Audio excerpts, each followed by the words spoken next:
Good evening, everybody. Hello. Welcome, welcome. Welcome to Spirit Winds Physical Therapy. I'm Michelle Jang. I'm the owner of this institution. So, I'm very excited to have you back, Josephine. Thank you.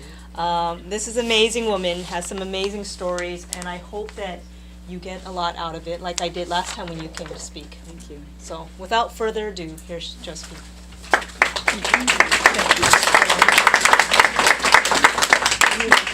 You're welcome.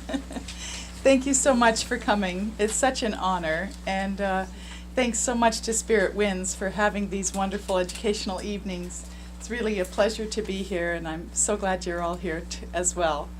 I always like to begin my work with a spiritual agreement, which was a gift to me by my dear friend Jana Massey. And so if you'll all make this agreement with me, I'd really appreciate it. It goes like this. Together, we acknowledge that everything that we think and that we say and that we do at this time will be of the highest good. And together we ask for truth, the understanding of that truth, and the wisdom to use it in our lives. Can you all agree? Yes. Thank you so much. So, the other day I was talking with my brother on the phone, and sadly a health crisis had come up in the family. And you know, I don't share too much with family and relations, what I do, because it's a little, California. And so, can you all hear me? No, okay. I'll try to speak up a little louder. Can you hear me back there now? Oh, great, good. Okay, thank you. And there's some room if you want to stand up front. If we bring a chair maybe through the side door, if you really can't hear me, there's a little bit more room we can squeeze in. So anyway, he called up, and a family crisis, a health crisis had arisen. And so we were chatting about it, and I went on, for quite a while, because I don't think he knew that I have really spent the last 30 years exploring alternative health and complementary medicine. And so I was talking about this and that and the other thing and this option and that option. And there's a lot of things we can do. And I was referring to my various books that I have in the library. And as we were going on, I was saying, well, you've got to want to watch out for, white sugar and white flour and not, want to take the caffeine and soda pop and, all these things that we tend to get into habits with in our food choices. And then, of course, diet, not only diet, but also exercise. So as the conversation went on, as I was speaking with him, I said, basically, you want to watch out for the things that aren't so good, and you want to have, the things that are good.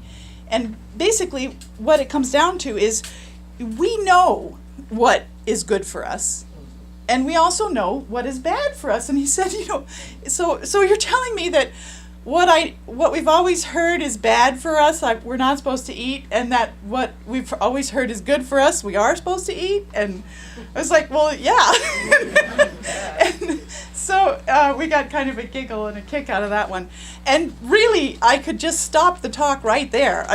That's the truth of it. We do know. We have a deep knowing within us. And we already know what's right for us and what's not so right for us. But there's always that temptation or that one, but you want to hope that you can get a hold of that ship and turn it around before it goes too far in that direction. And that's what happens when we find ourselves in illness or in disease, is we've gone a little too far with the things that don't make us healthy and not quite far enough with the things that do make us healthy. So one of my favorite healers is Dr. Schultz, and he has a wonderful herbal catalog that you can get that you just call him up for free, or his SCHULZE. And I love his stuff. He's great, and his catalog reads like an herbal textbook. You can learn a lot about how to heal yourself regarding liver, kidneys, whatever. And the herbs that are used in his products are the same herbs that you would find if you were consulting with a Peruvian doctor if you had a kidney problem in the morning.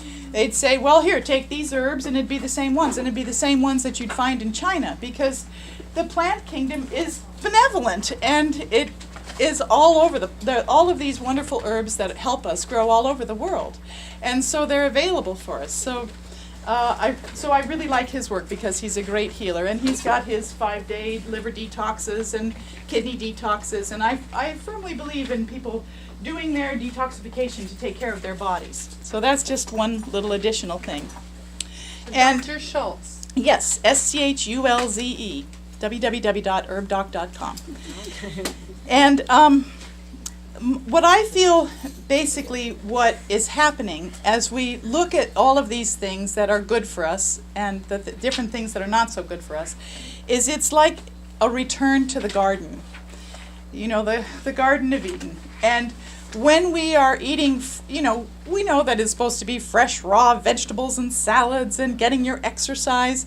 Well, that's the truth. That's what makes you healthy, as opposed to what we would love to eat, cheesecake and ice cream and all those other things, which are also good foods. But if you're not doing well, then you don't really want to spend so much time going that way.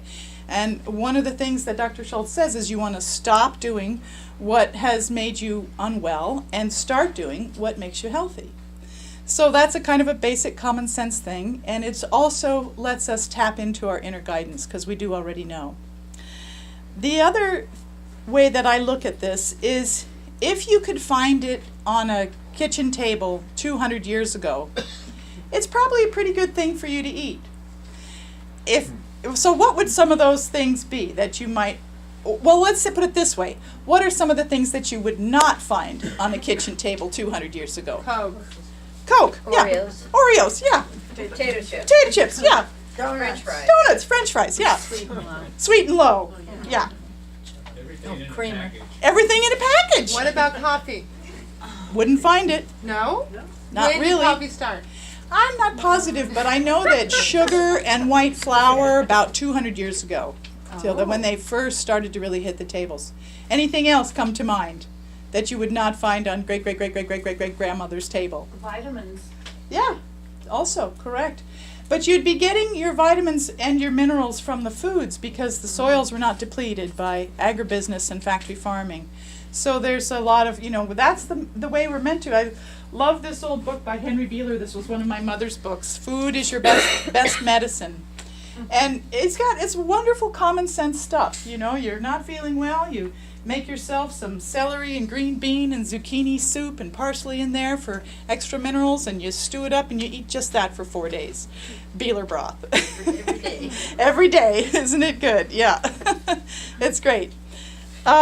So then, another dear friend of ours who moved to the East Coast not too long ago, at one point, this is my husband Frank here, and at one point he said to her, she's in her mid-70s, and she's absolutely stunningly gorgeous and beautiful and, moves with such grace and ease and he said, what is the secret to your absolute beauty and longevity? And she thought for a minute, and then she said, well, I guess I finally just stopped hurting myself. And I thought, wow, is that ever profound? And may I have the grace to someday also embrace that in my life. Because we hurt ourselves all the time with our choices. And those are habits and they're thoughts, and thoughts can be changed pretty easily. So making those choices to change the way that we are, like Dr. Schultz said, stop doing what is going to make you sick and start doing what makes you healthy. And we know that already from within. Just like you guys all knew what you wouldn't find on Grandma's table. That's not the stuff that's going to make us healthy. There are some, and I think also too, little steps is a good idea. It's hard if you make a big abrupt change. I think about those big ships out at sea. They start to make a turn 30 miles out.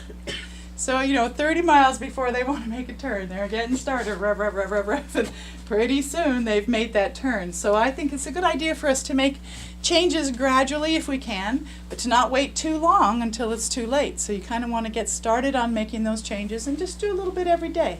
Do what you can do. The areas that I have problems with are potlucks and restaurants. I love potlucks. They're wonderful. It's so much fun. But these days I try to really eat something before I go. So I'm not going hungry so that I get tempted by things that I otherwise wouldn't choose to eat at home. As I'm a very social person and I enjoy socializing a lot. So, and then restaurants, I've almost given up on restaurants because even though we love the wonderful convenience of going and having a meal prepared for us and, you know, somebody else is doing the dishes, how wonderful is that? But, you know, what kind of oils are they using? What is the freshness of the food? So those are all things to just pay attention to a little bit. Let's see here. So our intuition, you know, our intuitive hits that we get, which that is part of our standard operating, you know, mechanics as being a human being. We do get little intuitive hits, but we tend to discount them, we second guess them, we rationalize them away. And I do it too. You know, I'll have some really good, strong intuitive hit, and then I'll think, oh, it's okay. No. Boom, you know, wrong choice. And we have a lot of self-doubt, unfortunately, and we've been raised that way. We've had, you know, the idea of father knows best. You remember that television show from the 50s? Or science knows best, you know. Well, I've lived long enough to see that science can sometimes make a mistake. Tonsils, good example, you know. How many children in the 50s got their tonsils taken out? Now they've found that there's a direct correlation between the rise in cancer and the removal of the tonsils. There's different antibodies that are on the surface of the tonsils that help to prevent that. So, you know, this is a new information, just hot off the press. You probably won't hear about it for another 20 years because it usually takes about 20 years for the information to come from science to get out into the general public. That's all right. They'll get to it when they get to it. But I like to think of ourselves as the final authority in our own lives. We really do know. We have a deep understanding of that. And the trick is to not second guess it and to not let another authority come in and try to give you information that doesn't agree with what you yourself know within yourself. So I have a little exercise that I'd love to go ahead and take us into right now, if you'd be willing. And this is just an exercise in centering in that place of knowing within you. So what's important when we do these kinds of exercises is our sincerity and our willingness and our intent. You know, oftentimes we make fun of sincerity, but it's a really good thing to be sincere. And to be willing is to open and then to have your intention aligned with it. Then you really have success when we go ahead with whatever it is that we're doing in our lives. So then also the voice of our higher self or the voice of our inner wisdom is also a very neutral and compassionate voice. It doesn't usually have the sound of shame or blame or guilt or pushing. It's like oh, you could do this. It's like a gentle suggestion. And so if you just sort of look for that quality or that tone. And with that in mind, why don't we all go ahead and settle in and kind of take a couple of deep breaths. And just relax yourself. And if you like, you can close your eyes.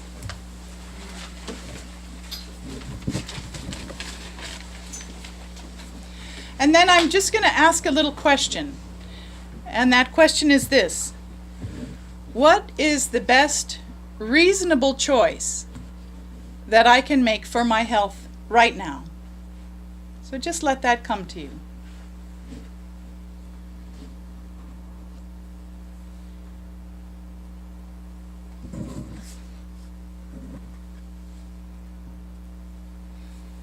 And know that you'll be able to remember it after the evening is done, and that you can journal it later.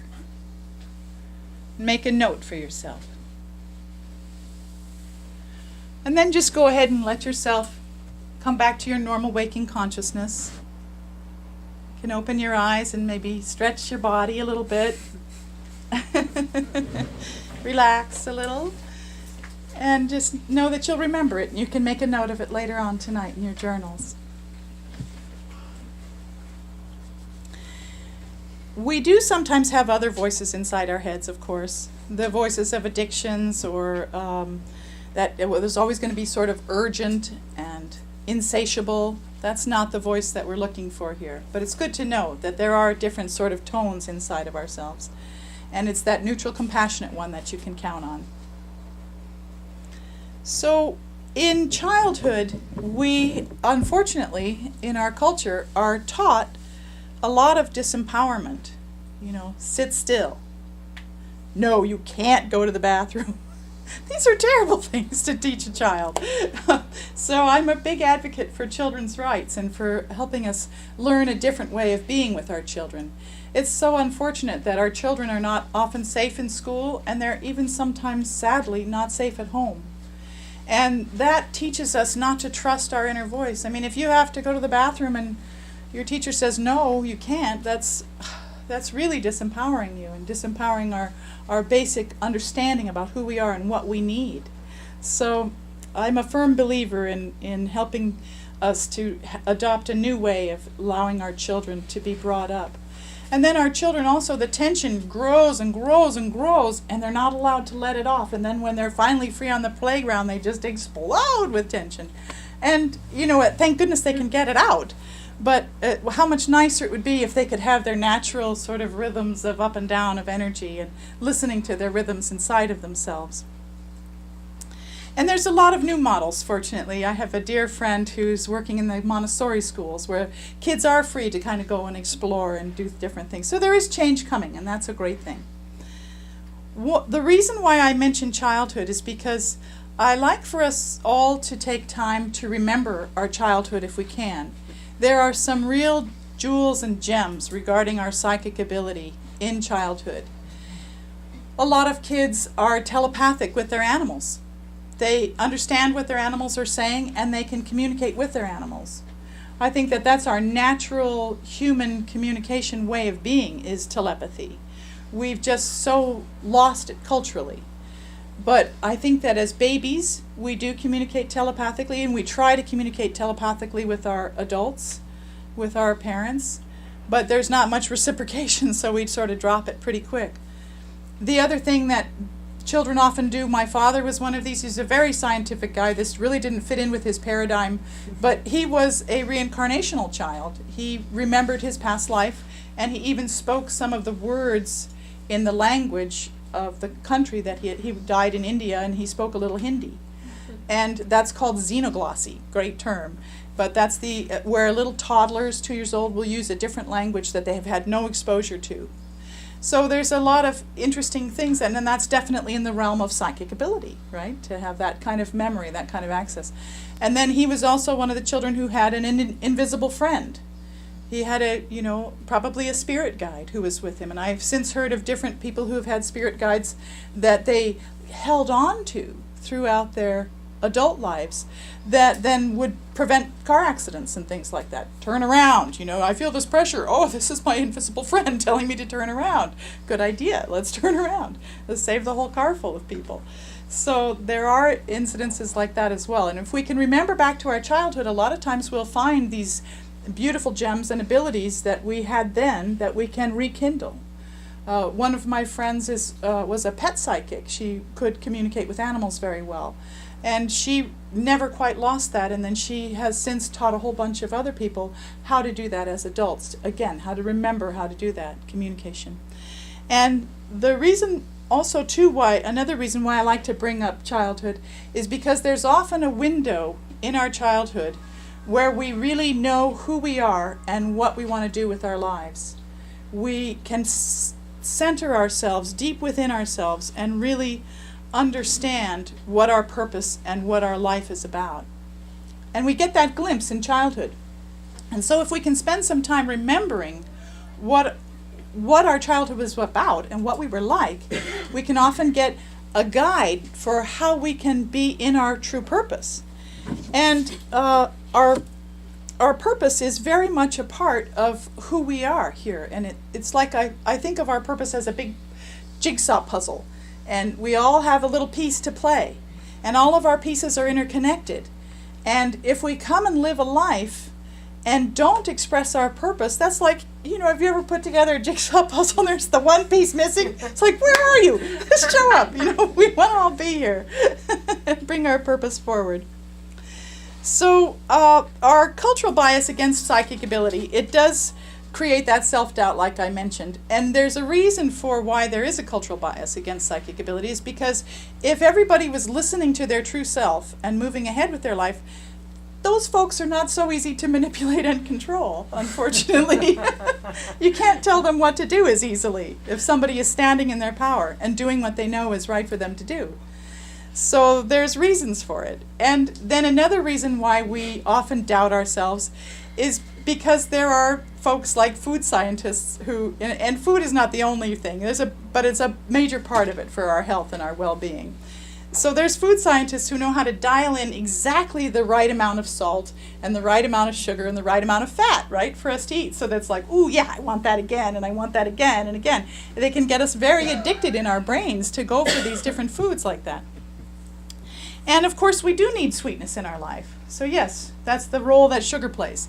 And we do need minerals. That's the role that salt plays. But how much better to get our salt from a good source like dehydrated ocean water that has the full complement of minerals in it, instead of just the sodium chloride that table salt is, which is not necessarily a great food for us to eat. In fact, usually, from what I understand, sodium chloride is just the two, industrial waste products put together to make the salt.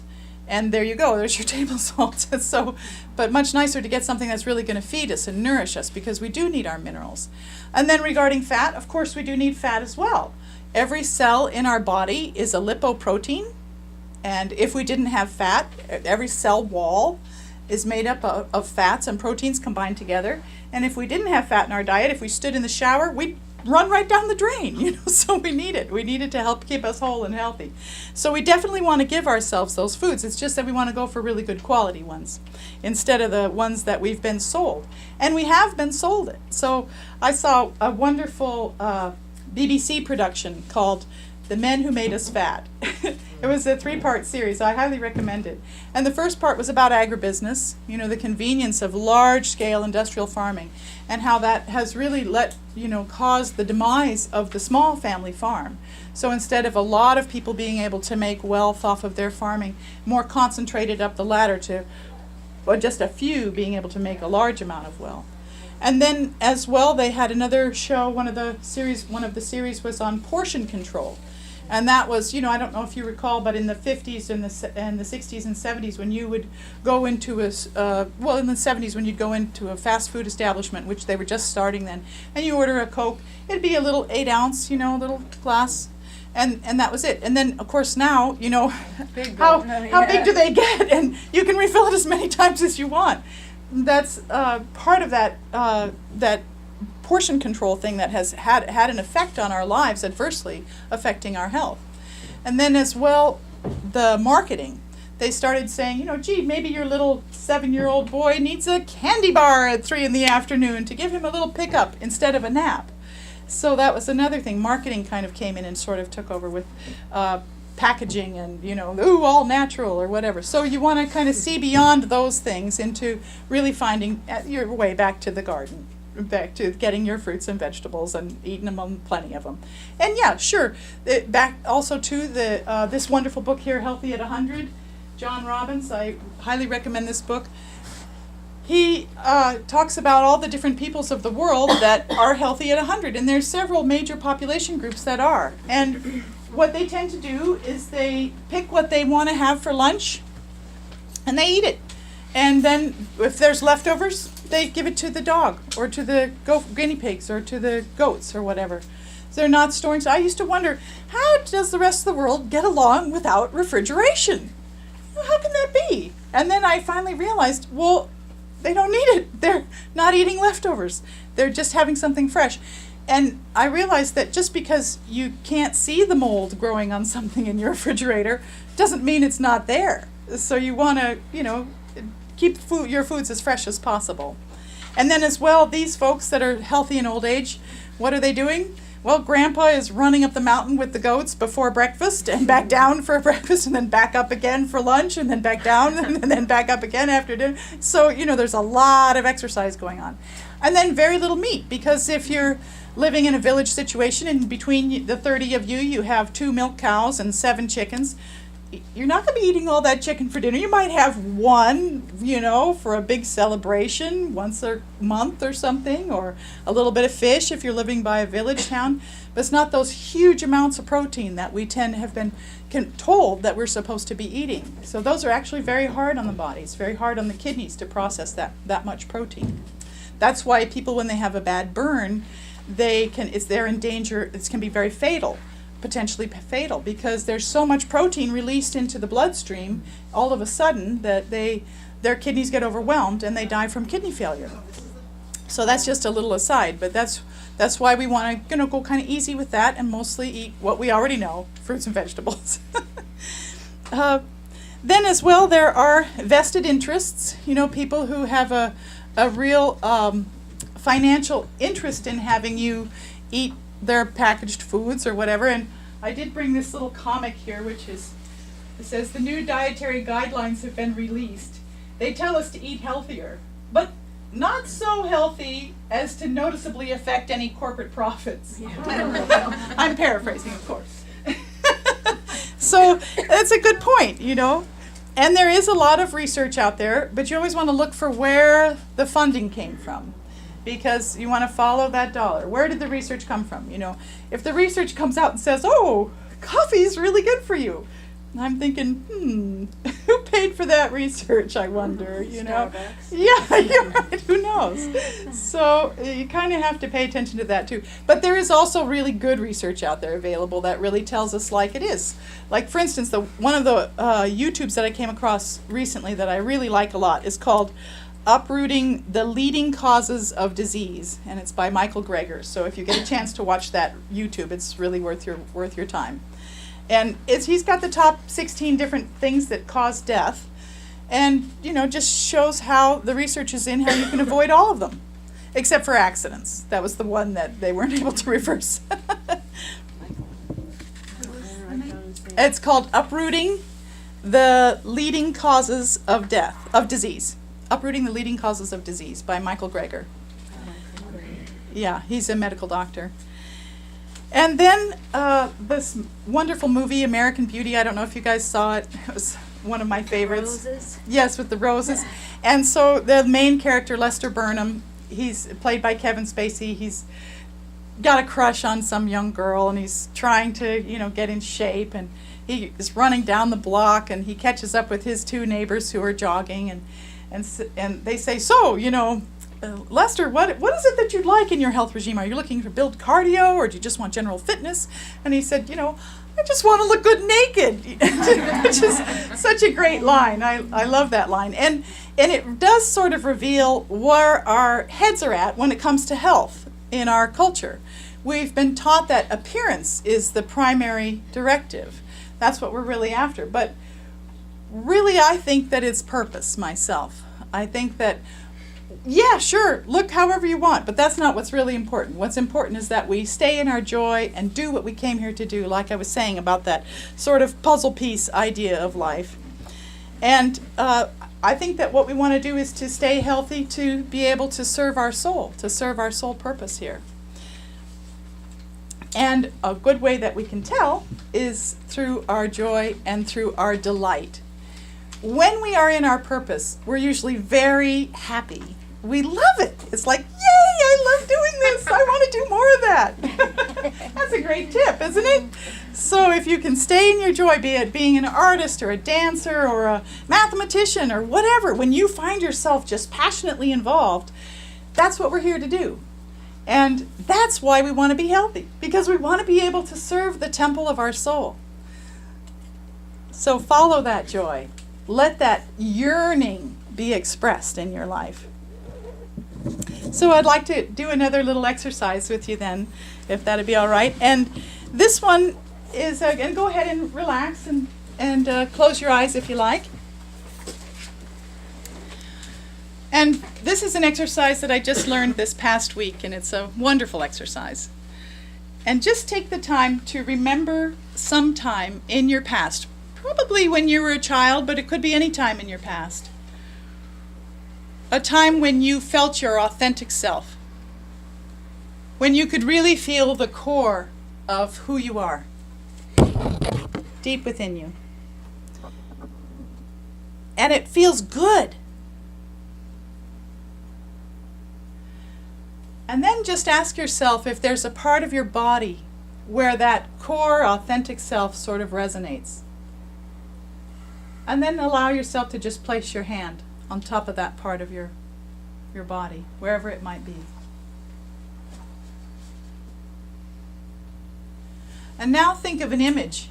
It might be the scene of the time when you remembered this core self, or it could be another image that reflects that to you.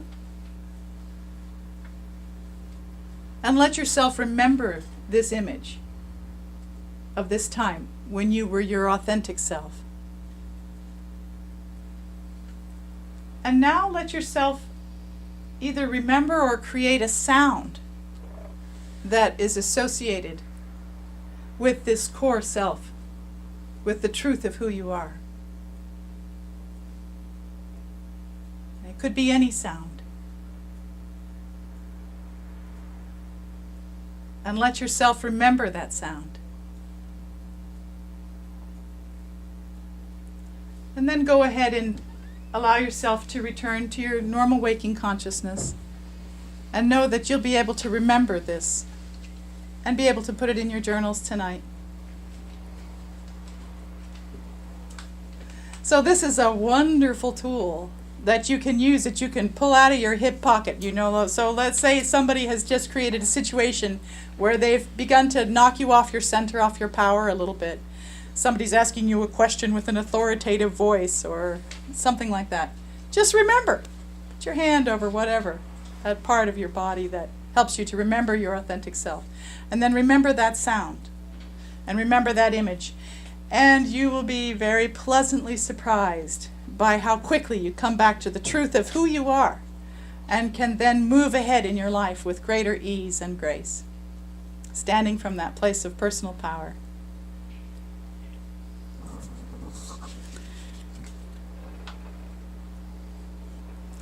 So I think of that as an anchor for yourself. So our problems in life, as we know, they become our blessings. They are our teachers. I've had a good deal of them. I'm sure every one of us in here has. And our tears become our joys. They really help us to find our way.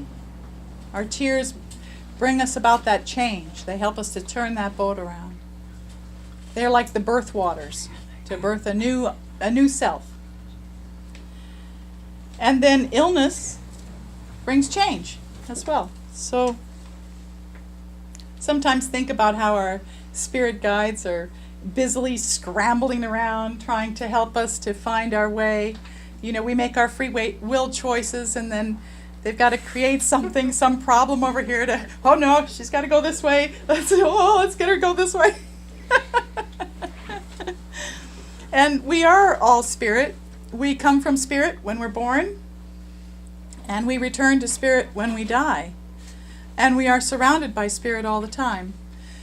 We have these synchronicities and these things that happen, and it's like, or somebody's going to call on the phone, or we have this ability to know and to be guided in our lives. And allowing ourselves to surrender to that is a really good idea. Saves us a lot of trouble. So I'd like to share with you a little story that happened to that same brother that I was mentioning at the start of our talk. This was his girlfriend when he was in high school. And she was having dinner with her family, and she choked on a piece of meat. And it was kind of a big family gathering. There were cousins and aunts and uncles and nephews and about 13 or 14 people at the table. And suddenly she, this piece of meat was so completely lodged in her throat that she could not get a breath. And this was back in the 70s, and it was before the 911. And people were beginning to panic. She started to turn blue. Her eyes rolled up in her head. She fell off her chair and onto the floor. Her mother was in a complete panic about it. She didn't know what to do. Nobody knew what to do. It was before we'd had a lot of first aid training. No one knew the Heimlich there. People were crying. People were very upset. And she found herself up in the oak tree in the front yard, up in the top branches. And she could see everything that was going on in the living room. She could see her body there on the floor and thought, oh, you know. And she was in her mother's head as she was crying and fumbling with the yellow pages in the front of the telephone book and smearing the ink with her tears and her sweat and not being able to find the emergency number and feeling so powerless. And she was in her cousins' and nephews' minds and hearts as they were standing by the side, sobbing as she was dying before them. And she was above the house up in the stars. And she was below the house in the dirt. And she was also in the car of a close friend who just happened to be arriving late. And she could hear the music playing in his radio as he pulled up and parked the car and turned the radio off and went to the front door and knocked and didn't get answered and heard the commotion inside. And he, of course, happened to know the Heimlich, and he opened the door, stepped in, picked her up, boom, out came the steak. Off she raced to the hospital and was recovered. And she told me this story 3 days later, after she was completely fine. And it left a lasting impression on me because I really began to see that this is our standard operating equipment. This is who we really are. We have experiences like that, near-death experiences like she had, and we really get a good image into just how connected we are. She was in her mother's mind. She was in her nieces and cousins' hearts as they were crying. She was down the road in the car. She was up in the tree. She was above and below. So we are all spirit. We come from spirit and we return to spirit. And we are spirit while we're here. And we have spirit helpers all around us that can help us and can guide us, to help us to become that puzzle piece that we're meant to be. And that's why we want to be healthy, so that we can live our lives fully, so that we can do what we've come here to do, which is our unique thing, which also includes our jobs and our livelihoods that take care of our families and support ourselves. It includes all of that. But it also includes that spark or that flavor, that unique bit of ourselves that we need to come and that we need to express. It includes our personal expression. So, I'd like to have another little meditation then. I do this because it's practice for psychic ability. It's good practice. So let's just pretend that we're, go ahead and get comfortable and relax and close your eyes. And just pretend that you are in a clearing, in a meadow, in the midst of a great forest, and there are multiple paths that are coming off of this clearing. And you're waiting for somebody. You're patient, but this is where you're supposed to greet them. And pretty soon you see from one of those paths somebody walking towards you. And it's an older version of yourself, a wiser part of you who has already walked the path of your life and has come to greet you. Let them come all the way to you and greet them. Let them take your hand or put their arm around your shoulder, and then head off back down the path that they just came from, guiding you on your way to your own true purpose in life. And then allow yourselves to come back to your normal waking consciousness. And stretch your bodies and open your eyes. What if we didn't see ourselves? We saw somebody else. You can see somebody else too, that's fine. So whatever is right for you, you know your way. Absolutely. Excuse me, Yes. could you please give us the name of the author of Healthy at 100? Yes, it's John Robbins, Robbins. Okay. And I have these books up here, and I'll just go through them real quickly. This is a wonderful book, Healing Cancer from the Inside Out by Mike Anderson. You can feel free to come up and jot down the names later too if you want. This book here is a book that I feel that every household should have. It's called Healthy Healing. It's by Linda Page. And she's got the first 100 or so pages on general health and well-being. And then she goes from A to Z, everything from Alzheimer's to warts, a page on each of what you can do food-wise, what you can do lifestyle support, herbs and supplements, little column for each. Healthy Healing, Linda Page. And I feel like every household should have a copy of this book in their house, because something goes wrong, you think, I do this too. I get a cold, I think, oh, what should I do? I don't know, I'll just cry. You forget to take, vitamin C and drink plenty of fluids and have some echinacea. This is, I mentioned, Food is Your Best Medicine. This is Reclaiming Our Health by John Robbins. It's got a remarkable section in the middle on all of the alternative cancer treatments that have been, again, you want to look at the vested interests. And so we have a belief, this Science Set Free by Rupert Sheldrake talks about the 10 dogmas of science. And they're big ones. And one of them is that there's no such thing as psychic ability. But yet almost everybody here has had some sort of psychic experience, or else they know somebody that they trust and love who has had a psychic experience, be it a premonition dream or a waking premonition or a deja vu or knowing who's calling on the telephone or a telepathic communication or waking up in the middle of the night knowing that your loved one in Europe has just had a horrible accident or whatever it is. Psychic ability is a part of who we are. And one of his other dogmas is that medical science as we know it is the only thing that can heal us. But actually the truth is that there's a lot more than that can heal us. And so this book goes into a lot of those alternative cancer cures in a general little nutshell in the middle part of the book. And then, as I mentioned already, Dr. Schultz's wonderful support there.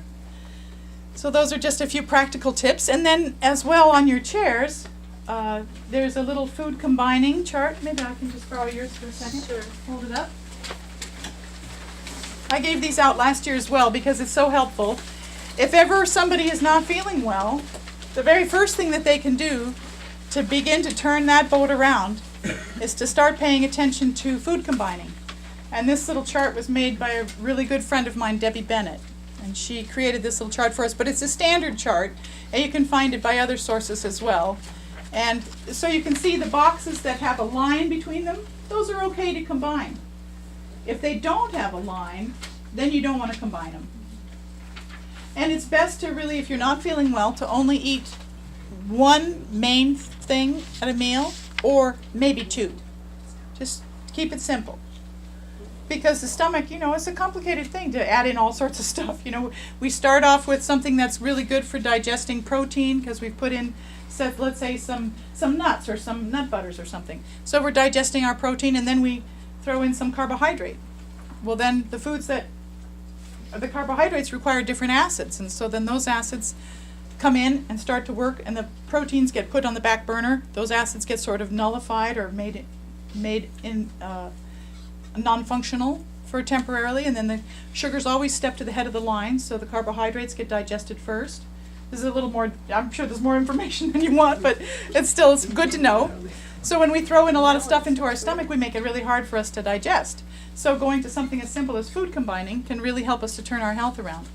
And then there's a little sheet there, this one little self-care checklist.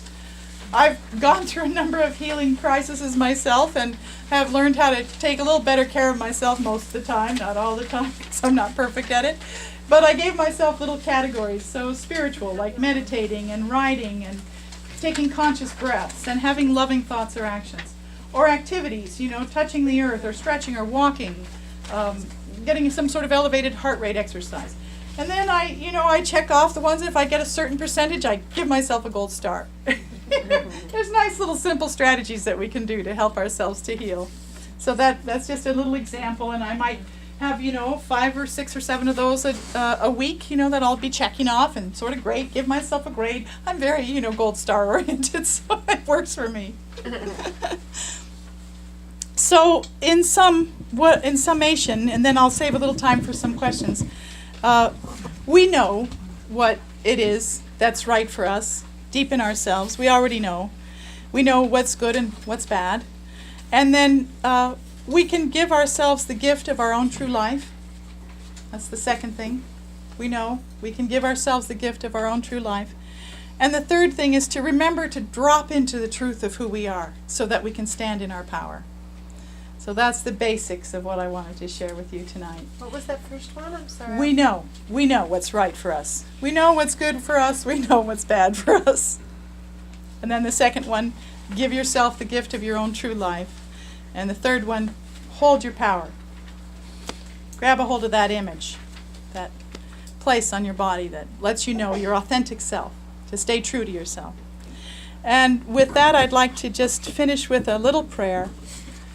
And this one is to, if some of you might like to close your eyes, you don't need to if you don't want to. But to grant me now the ability to always clearly know my way. Grant me now the ability to always clearly know my way and to clearly know what's good for me. And with that, I thank you all. And thanks so much for coming. And are there any questions that anybody has? I'll see if I can answer. Thank you.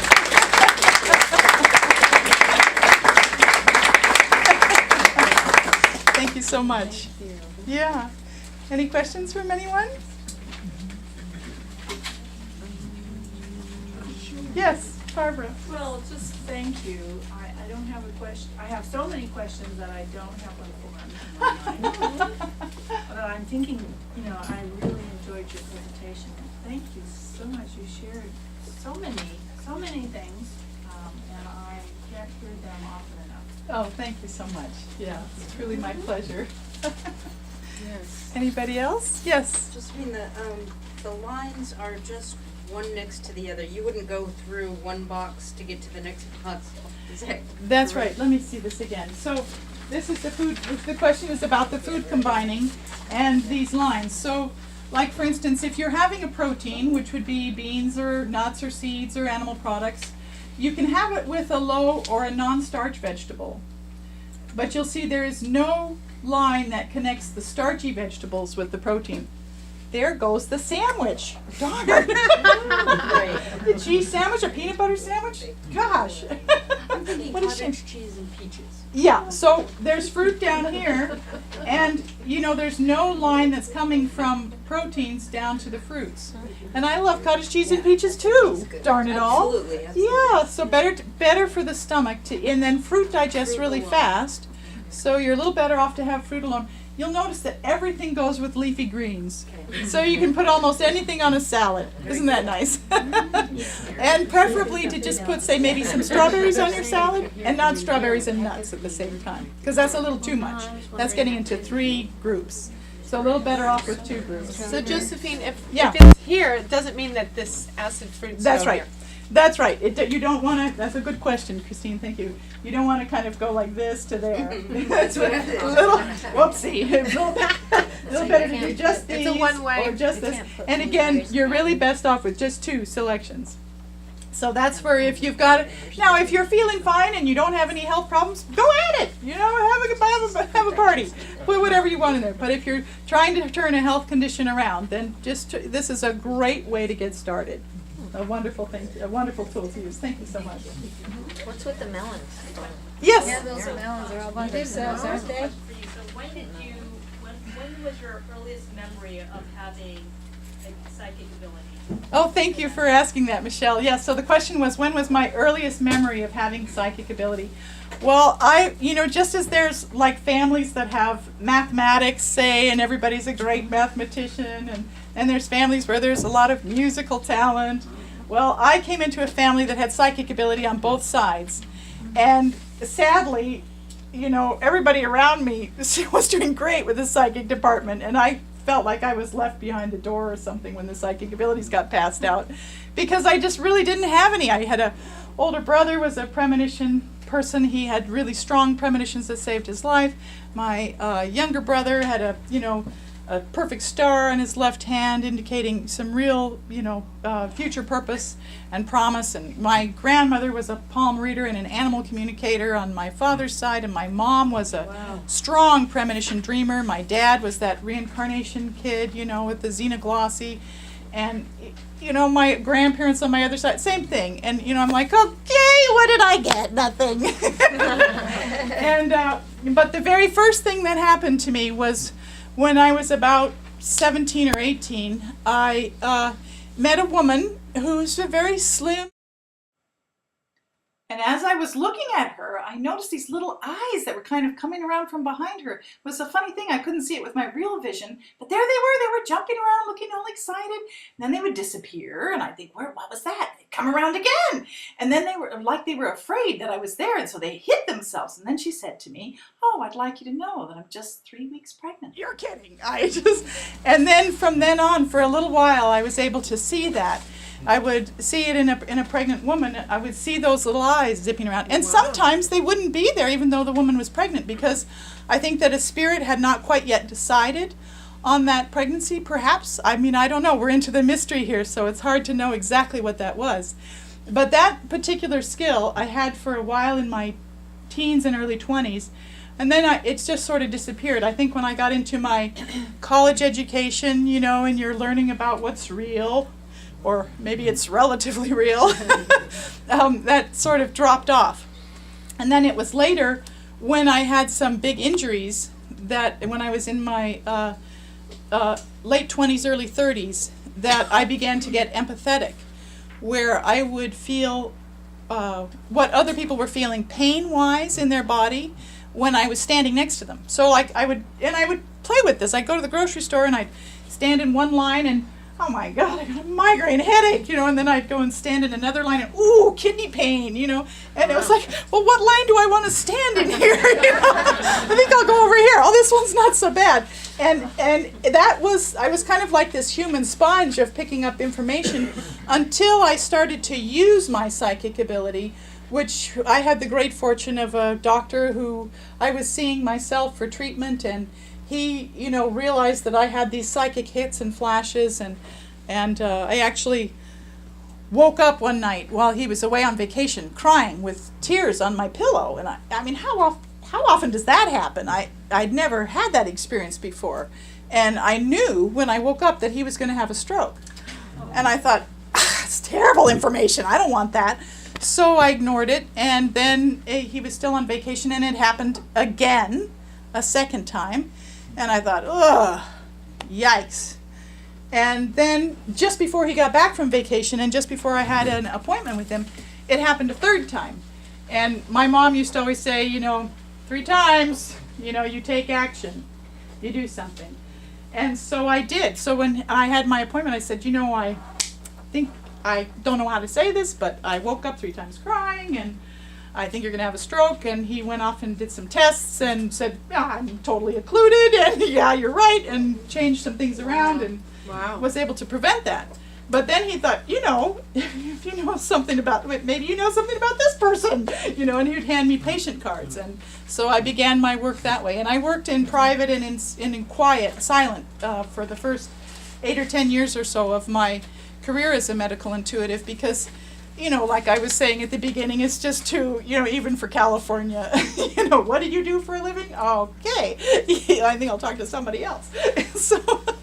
So I didn't share it very often. But after I started to serve with him in his office on his off times using the patient cards, that's when I no longer was the human sponge of just soaking up everything that came flittering by. So yeah, thanks for that nice question, Michelle. Anybody else? When you do pick up on something, do you mention it to the person? No, now it's completely turned off all the time unless, people call and we do an initial intake interview, and then I do a meditation to make sure that that connection is there. And if there's any blocks to the connection, I can call and say, gee, I can do this work, but, your 17-year-old son that you mentioned, I think that you need to let him know so that there's not this, whatever. There might be some relational reason for, and that sometimes I can go ahead and then we can move after that, but sometimes it's just not in the stars to do. So I can't do everybody. I can do most everybody. But I always let everybody know when they call for an appointment that there's that possibility. It's sort of like dialing in a radio station. And I can reach most all channels. But every once in a while something is just a little white static out there. And I just figured that person is better served in some other arena. Maybe it's Oriental medicine or who knows what. So I just let them know, and that's it. So Yeah. you do see people? Yeah, I don't on a see them. I private- work exclusively over the telephone. Oh, and on the telephone only? only on the telephone, yeah. And it's great. It gives me a little distance. Yeah. Gives me a little bit of, because if you see somebody, you already make judgments about it. You think, oh, well, here's this person. They've got such and such going on, you know. But if I don't see them, I'm a little clearer to just receive. And I've had the really great fortune of being able to serve thousands of people from all around the world. So it's been really wonderful. Yeah. Any other questions from anybody? What's your phone number? So there's a little piece of paper in your. Here it is. That's a good question. So this little one right here, Step into Magic. This is my weekly radio show that I do with my dear husband does the slides, and my dear friend Tony, he's my co-host. And it's every Thursday at 6 o'clock, and you're very welcome to tune in. It's free, and you can do it on your computer, or you can phone in. There's a telephone here. And if you can't tune in at that time, you can listen to the shows anytime, because they're all on my website. And my website is right on here, stepintomagic.com. And there's also a contact page. So you can just go to the contact page of my website and get a hold of me that way. And I didn't get that piece of paper. So you did? it's Oh, well, around I've here got somewhere. more. I've All right. got more. So here All we right, go. very cool. Yeah. Yep. So if anybody is missing one, just come see Christine. Oh. And so, Josephine, Yeah. what about getting more intuitive ourselves? More meditation? Yes, that's right. I believe that there are 4 cornerstones for developing your psychic ability. And, you know, really the talk that I gave last year here at Spirit Winds covers that. And so you might want to go to YouTube, Josephine Laing, and then you'll see Spirit Winds of 2013. And then I know that you all signed in when you came in. And if you'd like me to have your email address, go ahead and because I know most of you thought, well, Spirit Winds has your email already. But I'll be able to get those emails too if you want to go ahead and write down there. And then I'll put you on my mailing list.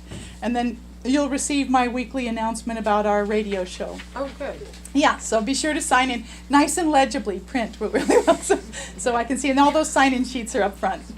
So thank you very much, you guys. It's been a true joy and an honor. And thank you, Michelle.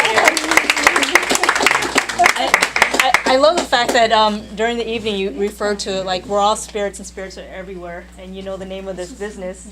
Spirit Winds. Spirit Winds.